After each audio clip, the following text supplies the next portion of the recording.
जय हिंद साथियों, GK GS episode में आपका स्वागत है। आज हम लोग कुछ महत्वपूर्ण प्रश्नों या महत्वपूर्ण बिंदुओं का अध्ययन करेंगे जो परीक्षा की ओर से बहुत महत्वपूर्ण है। दोस्तों चलो हम लोग देखते हैं। माही नदी, जो माही नदी है कर्क रेखा को 2 बार काटती है। अगर क्वेश्चन आता है दोस्तों कि कौन सी नदी है जो है कर्क रेखा को 2 बार काटती है, तो माही नदी है। माही नदी कर्क रेखा को 2 बार काटती है। तापी या ताप्ती नदी, साबरमती व नर्मदा नदी खंभात की खाड़ी में गिरती है। दोस्तों क्वेश्चन आता है कि तापी, साबरमती, नर्मदा नदी कहाँ गिरती है, तो खंभात की खाड़ी में गिरती है। ये नदियां जो हैं तापी, साबरमती, नर्मदा नदी खंभात की खाड़ी में गिरती है।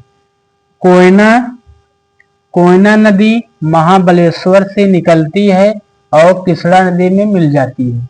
दोस्तों अगर आता है क्वेश्चन कोयना नदी कहाँ से निकलती है दोस्तों, तो कोयना नदी जो है महाबलेश्वर से निकलती है और किसड़ा नदी में जाके मिल जाती है।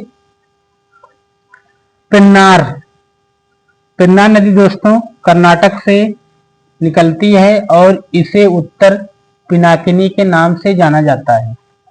आता है दोस्तों कि पेन्नार नदी कहाँ से निकलती है, पेन्नार नदी कर्नाटक से निकलती है, इसे उत्तर का पिनाकिनी के नाम से जाना जाता है। यहाँ पे हमें ध्यान देना है पिनाकिनी, क्वेश्चन आएगा पिनाकिनी नदी जो है किस नदी को पिनाकिनी नदी के नाम से जाना जाता है, तो पेन्नार नदी है जो कर्नाटक से निकलती है। दोस्तों लूनी नदी आपके थार रेगिस्तान से होकर बहती है।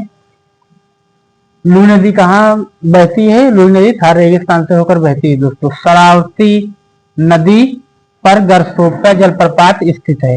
भारत का सबसे ऊंचा बांध है दोस्तों गरसोप्पा जलप्रपात जो है ये शरावती नदी पर स्थित है।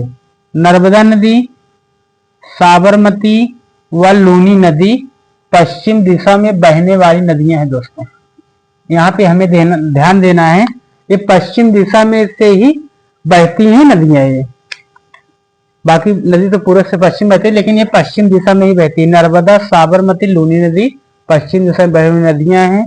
दामोदर नदी बेसिन को भारत का सूर कहा जाता है। यहाँ पे ध्यान देना है दोस्तों कि भारत का सूर किस नदी को कहा जाता है, तो दामोदर जो हमारी नदी है बेसिन को भारत का सूर कहा जाता है। केन, बेतवा, चंबल, यमुना नदी की सहायक नदियां हैं। अभी आगे दोस्तों हम लोग वीडियो में पढ़ेंगे सहायक नदियां सभी नदियों के, लेकिन यहाँ हम लोग मेन पॉइंट का अध्ययन कर रहे हैं। तो केन, बेतवा, चंबल, यमुना नदी के सहायक नदियां हैं। चिल्का झील उड़ीसा राज्य में स्थित है। चिल्का झील जो हमारी है दोस्तों उड़ीसा राज्य में स्थित है। भारत की सबसे बड़ी मीठे पानी की झील बुलर झील है। भारत की जो सबसे बड़ी मीठे पानी की झील है दोस्तों ये बुलर झील है आपकी। दक्षिण भारत की नदियों का अपवाह तंत्र मुख्यतः वृक्षनुमा होता है।